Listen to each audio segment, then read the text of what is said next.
oh, Africa is poor because of colonization. I'm like, please, let's move on from that. Born in a small country at the southern tip of Africa known as Zimbabwe. And for much of my life, I was taught that, I heard that, and I assumed that colonial powers were the reason as to why African countries, or many African countries, were struggling, right? My dad was literally in the class of the first integrated school in the country's history. It was an all-boys school by the name of Churchill, of course. And my dad was one of the, I believe, 5 or 6 black kids who integrated into that school. So I am like literally attached one generation away from colonial Zimbabwe. And one of the beliefs that is perpetuated in the same way of like Americans in the diaspora is that the reason why your people struggle is because of the white man. And it's a simple narrative. It makes things uncomplicated and it's easy to point to, right? Once you start getting into the complexities of what's actually going on, sometimes we shut it out or we don't want to hear it, or, you know, it's uncomfortable to hear these things. But I believe it is my duty to tell the truth and to share that truth, as opposed to keeping us in the very same cycle, because all you get from that narrative is perpetual stuckness. If you believe that it is a system of white supremacy, racism, etc., that is why you cannot do anything different with your own life, why in this day and age, with more opportunity than has ever existed, why you are still at the very quote unquote bottom socioeconomically, if that is your belief, then it will keep you stuck. So it doesn't serve you. You know, some folks talk about they want to get in a debate or whatever it is. And I say, look, at the end of the day, my goal is simple. It's to empower the individual. It's to remind the individual that you are able, you have personal agency within your own life to uplift yourself. Whatever that looks like for you is what it looks like for you. But you can make different decisions in your life to get a different outcome. That message pisses a lot of people off. And it makes the quote unquote black conservative or the non-democratic black individual the enemy of the quote unquote black community. They hate that message more than they hate the message promoted by the rappers who are telling you to, you know, take drugs and to kill your brother. They hate that message more than they hate the ones who are robbing, killing, stealing in the communities. They hate the message of you can do for self, and that racism is not your biggest problem, but instead culture is. They hate that message more than, you know, the message of your people actually don't matter, because we're just taking it, we're slaughtering one another. And so again, that being like the case, I've already been called every name of the book, the Uncle Tom, the Sambo, the this, the that. I don't give a damn. My only job and my only loyalty is to the truth. As simple as that. So that being said, I want to get into a video that interview portion with Jordan Peterson, where he's speaking to a young lady about how Africa is not actually poor because of colonialization, or it's not the main factor, right? It's like with racism in America. Well, racism is the reason. No, racism is an element in the culture, but it's not the reason as to why this is the outcome. It's an easy thing to point to. But when you actually roll back and get into the statistics, you start to see, wait a minute, there's so many other factors that are the greatest contributors in any society, in any group of people. Well, you list here in one of your articles where you make reference to these rating systems, the bottom 10 countries for doing business in the world: Chad, Haiti, Central African Republic, Congo, Democratic Republic, South Sudan, Libya, Yemen, Venezuela, there's a lovely example, Eritrea and Somalia. And so there are 3 exceptions in the African ecosystem: Mauritius, Rwanda, Kenya, South Africa, Botswana, and Zambia. You pointed out in your prospectus, is it prospectus article? Yeah, prospectus article of Artbridge Institute. Right, that Mauritius is a rising star. And Rwanda is in some ways comparable to Georgia. So some of these countries have started to get this right. Yes. And so what's the consequence of that? And what does right mean? What they have understood, what these countries have understood, is that economic freedom is at the center for prosperity building. Rwanda, for example, Paul Kagame, the president of Rwanda, is explicit about it. He said he wants to be the Lee Kuan Yew he wants to be the Singapore of Africa, and Lee Kuan Yew is his model. Now, the dirty mouths are gonna start shouting, oh yeah, see, authoritarian, blah, blah, blah, whatever. Me, I wanna talk only about the on the economic side. If you take Lee Kuan Yew and Singapore as your example, then it means that like him, you're gonna have to be serious about economic freedom. And that's exactly what he did. That's what Singapore did. When Singapore figured that out, they went on to put in the right reforms to make their environment some of the most business-friendly environments in the world, one of the most free markets environment in the world. Which unfortunately, for far too long now, the Democratic wing of our American government has been predominantly anti-business. It is disincentivized. You come into a lot of the blue states, it's the highest tax rates. And if you're a business owner, again, I grew up in California, so moved from Zimbabwe to South Africa at 10 years old. I then moved to the United States. And, you know, as I became a young adult and then stepping into adulthood, starting a business in the marketing space, etc., I got to see what them California taxes look like. You're paying before you even start a business. $800 franchise tax every year, even if you don't do nothing with your business. Like, what are we doing here? What is this about? Oh, this regulation, that regulation, this little stipulation. You got to pay this and you got to pay that. And you also, like, we're trying to kick business owners out. I mean, Elon Musk wanted to stay in California, but he was forced out because there's too many regulations and there's too much to pay. This entire story of the billionaires pay no taxes, they pay no taxes, they get all the handouts. 41% of the taxes in America are paid by 1% of the population. And if they left today, America would crumble. It would absolutely crumble. Simple as that. Look at California, right? A lot of the wealthiest people are leaving here because it's becoming disadvantageous to stay here. When you're being taxed at a 40, close to 50% rate, you can't live, you can't stay here. Your businesses can't even function.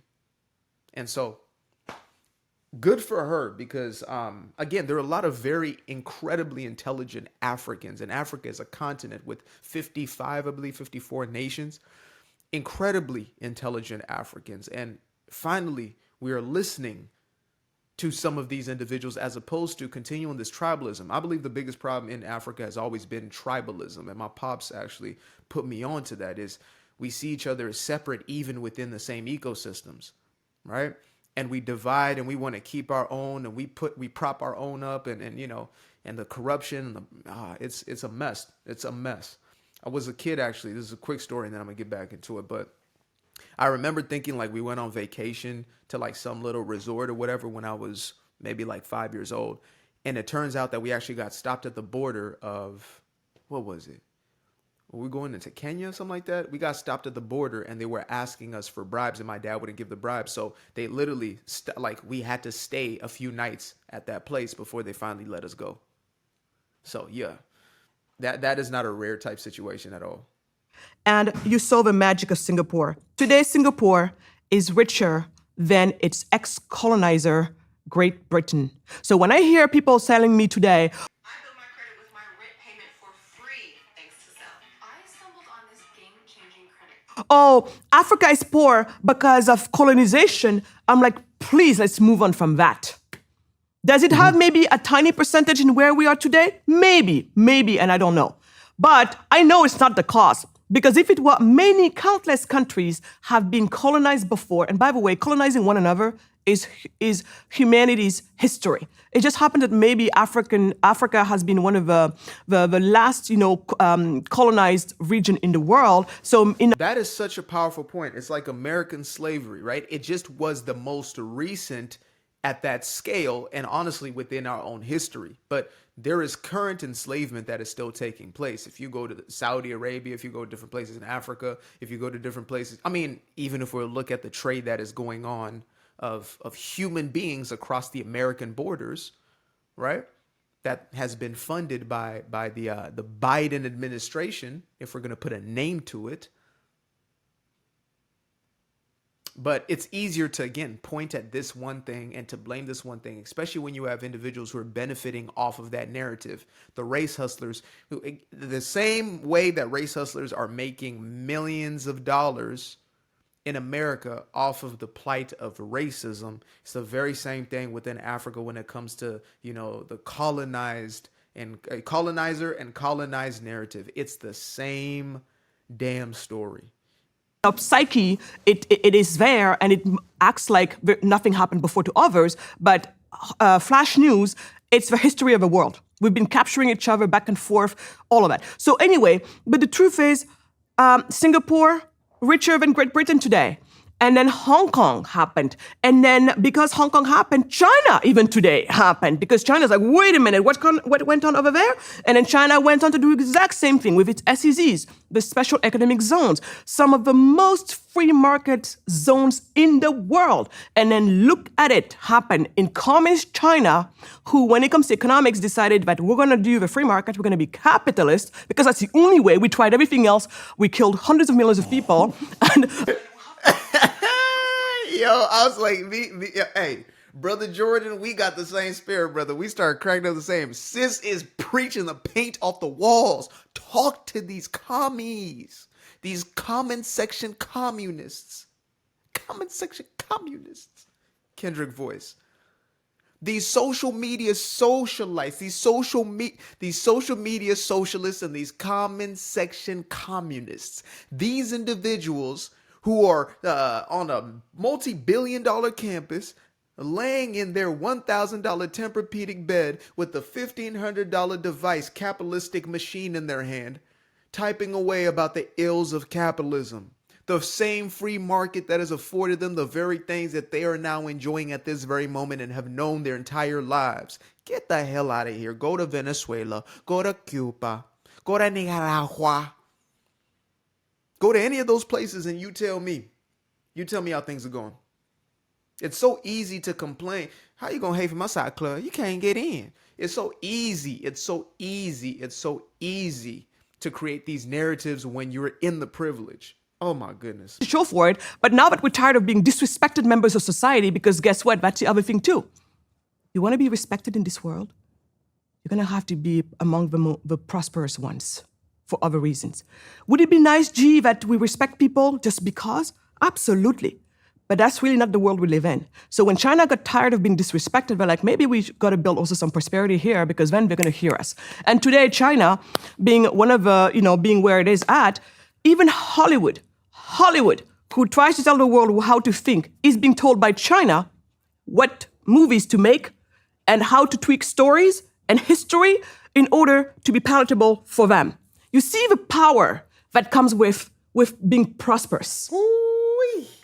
The consumer price index has reached yet another 40-year high, What would you recommend concretely to countries like Senegal to get the hell out of the way, let's say, of the people who would, like you, would do everything they could to try to make it better? I mean, one of the things that happened with India is India established the Indian Institute of Technology, which is a deadly engineering school. And a huge number of its graduates went to Silicon Valley, as you well know. Yep. And many of the successful Indian graduates of IIT started to dump money back into India and build a capitalist infrastructure there, or help build a capitalist infrastructure there. So this sort of thing can really take hold. If you were making recommendations to governments who wanted to get on board and stop being like Chad, Haiti, Central African Republic, Congo, South Sudan, Libya, Yemen, and Venezuela, etc., what concrete steps should they take from the bottom up to get the hell out of the way? Exactly. So two things we've been doing,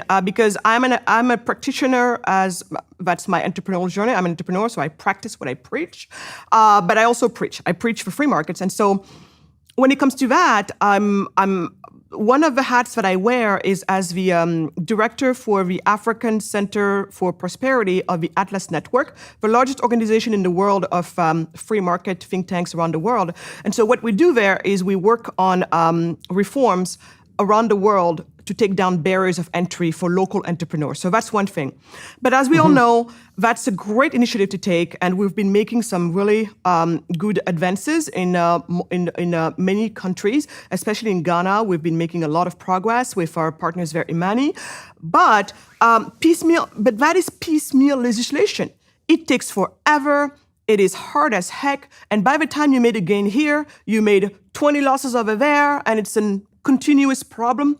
But until we get better, we got to continue at it. So that's one thing we've been doing. And so that's a hat I wear, working with free market think tanks to try to make it easier for local entrepreneurs to join in the party. Additionally, I'm going bold. I'm going radical. For the past few years, we've been advocating an idea for Africa that found some of its roots in Latin America. And again, I'm related to the people who are involved in this. My husband being one of the key figures in this movement, a movement called the Charter Cities. Paul Romer calls it like that. He's a Nobel laureate in economics. Others call it the Free Cities. I like to call it the Startup Cities. So the best way to think about it, Jordan, and it goes back to what you were talking about earlier when you use the word operating software.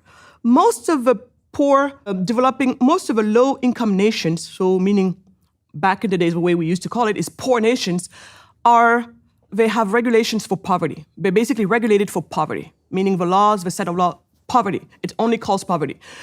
And so what some of these folks have thought about, looking at the Dubai example, Dubai just recently entered the top 10 of international financial centers of the world. And what Dubai did at some point is think about it and be like, on this bare, plot of sand that's technically worth nothing right now as is, this 110 acres of land. This is what happens when you step outside of a victimhood mentality. You start to have vision. From victim to, I need to coin that right there. Y'all heard it here first, folks. From victim to vision. You have to make that transition point. Once you stop telling yourself you cannot do something because of some external factor, you will start to generate ideas. Some folks have been telling me, man, you've been going in with the content, this, that, and the third. On my TikTok in the last month and a half, and grown from 15,000 to almost 90,000 followers on there. I'm now making substantially more than I've ever made on every platform, but it's because I doubled down and I said, I'm going to speak from my chest. I'm going to use my gift, and I'm going to continuously put this message out there. I'm not going to make an excuse to say, oh, well, the algorithm isn't just working in my favor. Oh, well, YouTube is trying to censor and these people don't want. I say, no, I'm going to figure it out. But I know I have this gift and I'm going to put this gift out into the world. As simple as that. And ideas begin to generate. A different part of your psyche opens up when you let go of that victim narrative. I promise you. Think about this. What she's talking about is how Dubai literally was a worthless piece of land. And all of a sudden, it has now become this hub of quote unquote affluence. It was an idea materialized. I'm currently reading Thomas Jefferson's biography. America was an idea materialized. It was a concept in the minds of these men to say we will one day have this nation, a free nation. Yes, it took years. It took hundreds of years to get to a place where it became everything that they saw and envisioned, but they saw the vision that early on. And there's a selfishness, unfortunately, and a short-sightedness of a lot of people who say, well, if it doesn't get done now, then I don't want nothing to do with it. I want mine now. You want your quick little dollar now. And as opposed to building for what is to come. For me, I'm thinking about what world am I leaving behind for my kids and my kids' kids? What am I creating in this lifetime? Hopefully as much prosperity, as abundance as possible. I'm looking to create a media juggernaut that's going to pump out good, wholesome media. That's going to push out truthful messages. That's going to push out messages that are actually going to empower people as opposed to treat them as if they are truly lesser than, as if they are helpless. And so I will continue. And the moment I start to blame some external, I'm cooked. I am done. Sand everywhere. They're like, well, maybe Sharia law is not the best for business. We got to think about better set of laws for business. We're talking only about business, not family law, not anything else but business. And they decided there's got to be something better. And so they looked around, and that's actually when, to take one of the terms you used earlier, they're starting to realize, common law is actually a better way for business, specifically British common law. So at that point, and I'm oversimplifying here because otherwise we can totally geek out on it. Remember, this is like one of my latest things that I've been involved in, but latest, it's been the past 10 years, and I'm going to share with you a win. So Dubai is like, we have to adopt British, common law, primarily British common law. We're going to hire retired British common law judges to come and educate the law here, train our own people.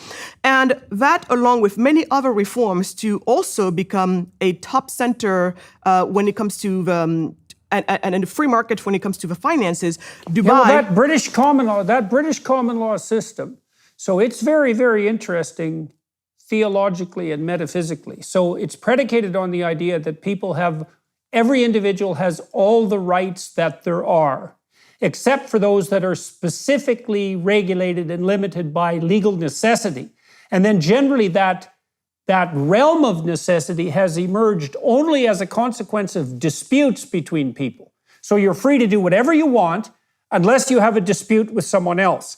Then the dispute is adjudicated according essentially to constitutional and theological principles, and then a precedent is established. And then the whole body of law built up that body of precedents. Yes. Yeah, and it's bottom up, not top down. It's totally And that. English common law is a gift from God, man. No, it's something else. Absolutely. And that's the key word there when you said bottom up. So common law is so much better for bottom up approaches. And we all know that markets work better in a bottom up approach. And also, when they have to educate the law and resolve a dispute, they're going to be much more respectful to the contract that was passed between the two parties than, say, civil law would be. Right? Mm-hmm. And so anyway, so from this standpoint here, you have Dubai who's now trying to put all of this together, and eventually they put a set of laws together that would now be conducive to being a top international financial center in the world. And voila, in less than a generation, in less than 25 years, Dubai completely... I'm sorry. Yeah, sis over here is preaching. This is somebody who I'm going to be digging into and following the tracks of, because this is something that is close to home, literally. I've always had a desire and intention to at least help to do as much as I can to build up, not just give a little money here, a little donation, a charity. That's not going to do much. That's not going to stretch very far. Instead, it is building infrastructure for free market capitalism, which has become a curse word in the 21st century somehow. Well, I know how, because there's an agenda to make sure that you stay poor and depend on the government, and that don't work. For the government, if the people have a free market mentality, they got to have a commie mentality where the government is big as possible and giving you all that you need. Little slop here, little slop there, little job here, little job there, scraping barnacle off the goddamn side of a boat. It's crazy. But anyway, free at last, free at last. Thank God Almighty, we are free at last. I used to be afraid of the dark, a place unknown like a heart in their heart. I used to see my life in the bar. Now the kids unchained, every shackle is lost. 2 steps in the moonlight, 2 step in the daytime. You just know when it feel right. You got a feeling the time's not. See you through those shades that I just threw on. Through my lenses, you just can't do no wrong. I fell in love with myself again. I fell in love with myself. I fell in love with the sunshine. I fell in love with the light. I fell in love with the full moon. I fell in love with the night. I can see the light again. I can see the light. You can see the life in him illuminate the night. I know the time is taking. A 365, that's a